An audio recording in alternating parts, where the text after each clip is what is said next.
Jersey Sports Zone's coverage of Toms River North is being brought to you by Peak Coaching for Success.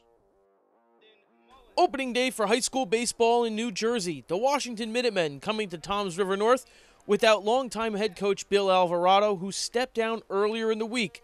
But Toms River North, primed for another great season in the Shore Conference, got things started early.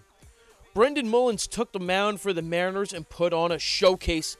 First inning action, Mullins showing he is the real deal. The future Nittany Lion came out throwing gas in the first inning. The lanky right-hander notched 2 big strikeouts in the first frame and made quick work of Washington early on. We jump to the top of the fourth. Not much for offense early on, but Brendan Mullins, he is not slowing down. After striking out Christian Kane, Mullins is going to ask Lorenzo Morello to sit down here after a swing and miss. Sound the alarm, folks. Brendan Mullins threw 4 innings, 6 strikeouts, no hits, no walks.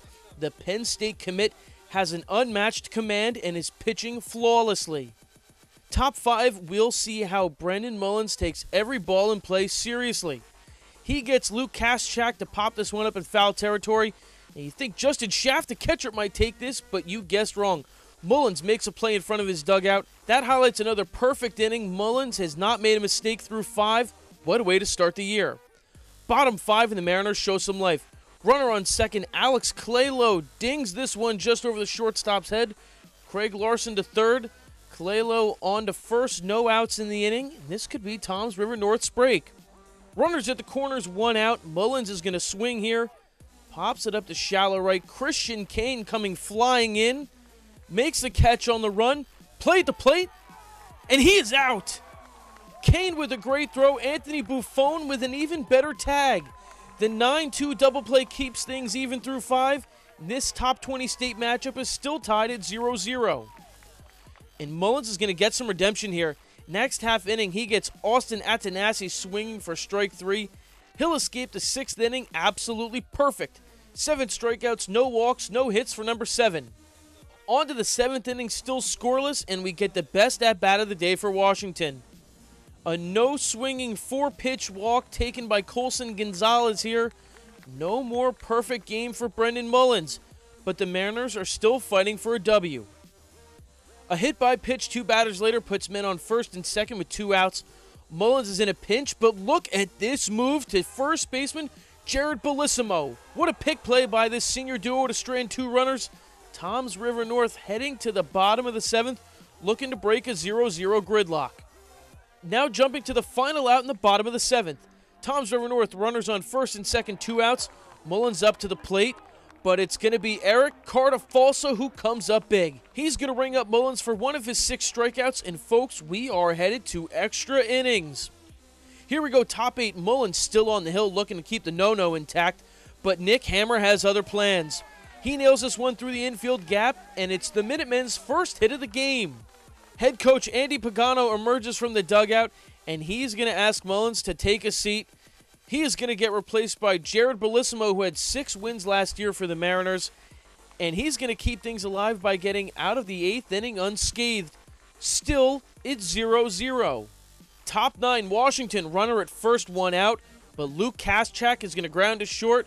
The Mariners go 6-4-3 to escape the top of the 9th with an extremely clutch double play. Folks, we are still scoreless in Major League innings. Now on to the bottom of the 9th.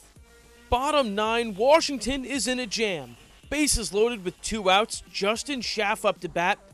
He's going to crank this one dead center. It's going, but Lorenzo Morello is there to make the play.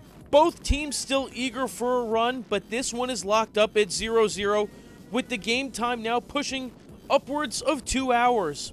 But things changed drastically in the 10th.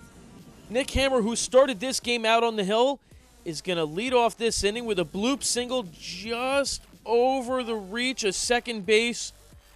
It looks like the Minutemen here in the 10th inning have a little bit of fight left in them. A sacrifice bunt is going to put Hammer over to second, and sophomore Austin Attanasi is going to come up to bat with the biggest hit of the game. Attanasi is going to lay this one out to right center where it falls in. Hammer's going to cross the plate for the first run of the game. What a moment there for the sophomore. After 2 strikeouts earlier in the game, he puts Washington up 1-0, and the Minutemen head to the bottom of the 10th with the first lead of the day. In the bottom half, Toms River North puts runners to first and third with 2 outs. Craig Larson up to bat, but his grounder doesn't make it through the infield, and the force out at second will do it. What a show of resiliency for the Washington Minutemen in this game, en route to a 1-0 win. They fought through a perfect game performance from Toms River North to rally on the road. And after the game, I caught up with the Minutemen, who talked about a game-winning play that may never have even happened. The funny thing is, I was flipping a coin whether to pinch hit for him right there, and I decided to stick with him, and he came through for us big, and that was a huge hit, and we needed it, definitely. Take me through that at bat, and what's going through your mind when you know you have a chance to break this thing open? My heart was pounding, and I just said I have to fight through this and just hit the ball like anywhere in the gap or anything. Is this how you envisioned opening day going? No, not at all. Not at all. I mean, I thought it would go like 7 innings, but not 10. Reporting for Jersey Sports Zone, I'm Jay Cook.